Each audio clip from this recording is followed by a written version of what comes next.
Hello guys, ഞാൻ അബ്ദുൽ സമദ് കുറ്റൂർ. ഇന്നത്തെ video എന്ന് വെച്ച് കഴിഞ്ഞാൽ എല്ലാവർക്കും ഉപകാരപ്രദമായ വീഡിയോ ആണ്. നമ്മളൊക്കെ വീട്ടിൽ അടുക്കളയോട് ചേർന്നിട്ട് നമുക്കൊരു ചെറിയ രീതിയിൽ പച്ചക്കറിത്തോട്ടം തയ്യാറാക്കാറുണ്ട് പലരും. അതുപോലെ തന്നെ നമുക്ക് ശുദ്ധമായ മത്സ്യം നമ്മൾ വീട്ടിൽ തന്നെ നമുക്ക് വളർത്താൻ പറ്റും. അപ്പോൾ ശുദ്ധജല മത്സ്യം നമുക്കൊക്കെ വീട്ടിൽ വളർത്തുന്നതിനുള്ള സാഹചര്യങ്ങളുണ്ട്. ഇപ്പോൾ എൻ്റെ വീട്ടിൽ ചെറിയ സ്ഥലമുള്ളൂ. ആ പരിമിതിക്കുള്ളിൽ ഞാൻ ഇന്നൊരു കുളം നിർമ്മിക്കാൻ പോകുന്നത്. ഇതിൻ്റെ കൂടുതൽ വിവരങ്ങളാണ് ഇന്ന് ഞാൻ നിങ്ങൾക്ക് തയ്യാറാക്കുന്നത്. ഈ കുളത്തിന് എത്ര വിസ്തീർണ്ണമുണ്ട്, അതുപോലെ എത്ര കുഞ്ഞുങ്ങൾ ഇതിലാക്കാൻ പോകുന്നത്, ഏതൊക്കെ ഇനങ്ങളാണ് ഞാൻ ഇതിൽ വളർത്തുന്നത്, കൂടുതൽ വിവരങ്ങൾ നിങ്ങൾ ഈ വീഡിയോ അവസാനം വരെ കാണും. പ്രത്യേകിച്ച് പറയുകയാണെങ്കിൽ ഈ മീൻ കുഞ്ഞുങ്ങളെ ഞാൻ എവിടുന്നാണ് വാങ്ങിയെന്നുള്ള എല്ലാ ഡീറ്റെയിലും ഉണ്ട്.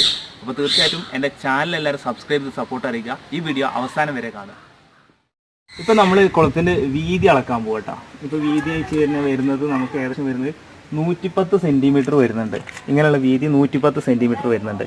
അതുപോലെ തന്നെ നമുക്ക് വരുന്നത് വെച്ചാൽ ഇതിൻ്റെ നീളം ഇതിൻ്റെ നീളം എന്ന് വെച്ച് കഴിഞ്ഞിട്ടുണ്ടെങ്കിൽ ഏകദേശം 120 ഉണ്ട്. 110-120 സെൻറ്റിമീറ്ററിലാണ് നമ്മൾ കുളം നിർമ്മിച്ചിട്ടുണ്ട്. ഇതിൻ്റെ ആഴം എന്ന് വെച്ച് കഴിഞ്ഞിട്ടുണ്ടെങ്കിൽ വരുന്നത് ഏകദേശം 40 സെൻറ്റിമീറ്റർ ആഴമുണ്ട്.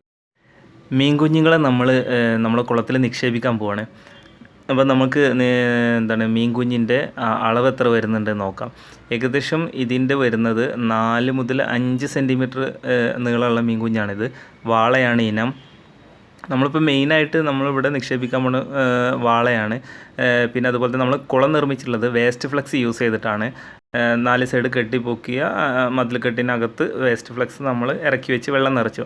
പക്ഷേ വേസ്റ്റ് ഫ്ലക്സ് യൂസ് ചെയ്യുമ്പോൾ ഫ്ലക്സിൽ അഴുക്കോ കെമിക്കലോ ഇല്ലാത്ത ഫ്ലക്സ് ആയിരിക്കും. നന്നായിട്ട് വൃത്തിയായ ഫ്ലക്സിലാണ് വെള്ളം നിറക്കാൻ.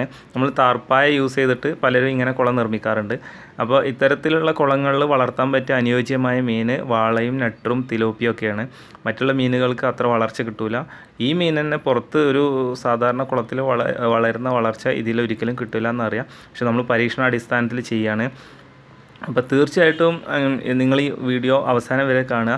ഞാൻ ഈ വീഡിയോ അതായത് ഈ കുളത്തിലെ വിശേഷങ്ങൾ ഞാൻ ആഴ്ചയിലോ അല്ലെങ്കിൽ മാസത്തിലോ ഒക്കെ ആയിട്ട് അപ്ഡേറ്റ് ചെയ്യും. അതായത് ഈ മീൻ കുഞ്ഞിന് എത്രത്തോളം വളർച്ച എത്തി, അതായത് ഒരു മാസം കൊണ്ട് എത്ര വളർച്ച കിട്ടുന്നുണ്ട്, നമ്മൾ തീറ്റ എന്തൊക്കെയാണ് കൊടുക്കുന്നത്, ഓരോ മാസത്തിൽ നമ്മൾ തീറ്റ എന്തൊക്കെ മാറ്റം വരുത്തുന്നത്, അങ്ങനെ മറ്റു എല്ലാ കാര്യങ്ങളും ഡീറ്റെയിൽ ആയിട്ട് നമ്മളൊരു പരീക്ഷണം മാത്രമാണിത്. അപ്പോൾ ഇത് വിജയിക്കുകയാണെങ്കിൽ തീർച്ചയായിട്ടും എനിക്കും നിങ്ങൾക്കും ഓരോരുത്തർക്കും വീട്ടാവശ്യത്തിനുള്ള മത്സ്യക്കുഞ്ഞുങ്ങളെ വീട്ടിൽ തന്നെ നമുക്ക് വളർത്തിയെടുക്കാൻ പറ്റും. അപ്പോൾ തീർച്ചയായിട്ടും എല്ലാവരും അവസാനം വരെ ഈ വീഡിയോ കാണുക. തുടർന്നുള്ള എപ്പിസോഡുകളും കാണാൻ ശ്രമിക്കുക. കാരണം ഞാൻ എപ്പിസോഡായിട്ട് ചെയ്യാനാണ് ഉദ്ദേശിക്കുന്നത്. ഇപ്പോൾ ഞാൻ ഇവിടെ ഇറക്കുന്നത് വെച്ചാൽ 25 വാളക്കുഞ്ഞുങ്ങൾ, അതുപോലെ തന്നെ അതിൻ്റെ കൂടെ അനാബസ് എന്ന് പറയുന്ന മീനുണ്ട്. നമ്മളെ നാടൻ മീൻ നാട്ടിലൊക്കെ പറയുന്നത് പല ഏരിയകൾ പല പേരിൽ അറിയപ്പെടുന്ന പൊരിക്ക് പല പേരുകൾ അറിയപ്പെടും. ആ മീൻ നാട്ടിൽ നിന്ന് കിട്ടിയ നാടനായിട്ടുണ്ട്. അതൊരു 5-6 ഞാനിതിൽ യൂസ് ചെയ്യുന്നുണ്ട്. അപ്പോൾ തുടർന്ന് എല്ലാവരും വീഡിയോ കാണുക. നമ്മളൊരു 4-5 പുതിയ ഇനം മത്സ്യം കൂടി നമ്മൾ കുളത്തിലേക്ക് ആഡ് ചെയ്യുന്നുണ്ട്. അനാബസ് എന്ന് പറയും. ഇത് ഹൈബ്രിഡായിട്ട് വരുന്ന അനാബസ് അല്ല, നമ്മൾ പാടത്തുനിന്ന് പിടിക്കുന്ന മീനാണ്. ഇത് ലോക്കലായിട്ട് പല ഏരിയകളിലും പല പേരിൽ അറിയപ്പെടും. ഞങ്ങളുടെ നാട്ടിൽ പറയുന്നത് പൊരിക്ക് എന്ന് പറയാം. അപ്പോൾ 25 വാളക്കുഞ്ഞുങ്ങളെ നിക്ഷേപിച്ച കുളത്തിലേക്ക് ഞാനിതൊരു 5-6 നാടൻ പാടത്തുനിന്ന് കിട്ടിയ മീനാണ് അതിനെ കൂടി ആഡ് ചെയ്യുന്നുണ്ട്. അപ്പോൾ അതിനുള്ള സ്പേസും കൂടി കുളത്തിലുണ്ടെന്ന് തോന്നിയത് കൊണ്ടാണ് ഞാൻ നിക്ഷേപിക്കുന്നത്. നമ്മൾ വാളക്കുഞ്ഞ് നിക്ഷേപിച്ചിട്ടുള്ളത് വെറും 25ആണ്. അപ്പോൾ ആ കൂട്ടത്തിലേക്ക് ഇതും കൂടി ആഡ് ചെയ്യുകയാണ്. അപ്പോൾ രണ്ടിനും തമ്മിൽ ആക്രമിച്ച് ഭക്ഷണമാക്കുന്ന ശീലമുള്ള മീനുകളാണ്. അപ്പോൾ രണ്ടും ചെറുപ്രായമായതുകൊണ്ട് വലിയ ബുദ്ധിമുട്ടുണ്ടാവില്ല എന്ന് വിചാരിക്കുന്നത്. അപ്പോൾ ഒരു പരീക്ഷണാടിസ്ഥാനമാണ്. അപ്പോൾ തുടർന്ന് നിങ്ങൾ ഈ വീഡിയോ കാണുമ്പോഴേ നിങ്ങൾക്ക് കൂടുതൽ വിവരങ്ങൾ അറിയാം. ഇതാണ് നമ്മൾ മീനുകൾ കൊടുക്കുന്ന തീറ്റ. കടയിൽ നിന്ന് വാങ്ങാൻ കിട്ടുന്ന തീറ്റയാണ്. ഇപ്പോൾ ചെറിയ കുഞ്ഞുങ്ങൾക്കാണെങ്കിൽ ഇതിന് ചെറിയ തീറ്റ വരുന്നുണ്ട്, പൊടിത്തീറ്റ വരുന്നുണ്ട്. അപ്പോൾ ഓരോ പ്രായത്തിനനുസരിച്ചുള്ള തീറ്റകളത്. പക്ഷേ ഈ തീറ്റ എടുക്കാൻ പ്രായമാവുന്നേ ഉള്ളൂ. അപ്പോൾ ഞാൻ എന്ത് ചെയ്യുന്നത്, ഈ തീറ്റ കൊടുന്നപ്പോൾ മാറിക്കൊടുന്നതാണ്. അപ്പോൾ ഞാനെന്ത് ചെയ്ത് തീറ്റ അത് പൊടിച്ചിട്ടുണ്ട്, കുറച്ച് പൊടിച്ചിട്ട് കൊടുക്കാൻ വിചാരിച്ച്. കുറച്ചും കൂടി പ്രായമായതിൻ്റെ ശേഷം നമുക്ക് എങ്ങനെ വേണമെങ്കിലും കൊടുക്കാൻ പറ്റും കേട്ടോ. ഇപ്പോൾ പറ്റുന്നത് തീറ്റ എടുക്കുന്നുണ്ട്.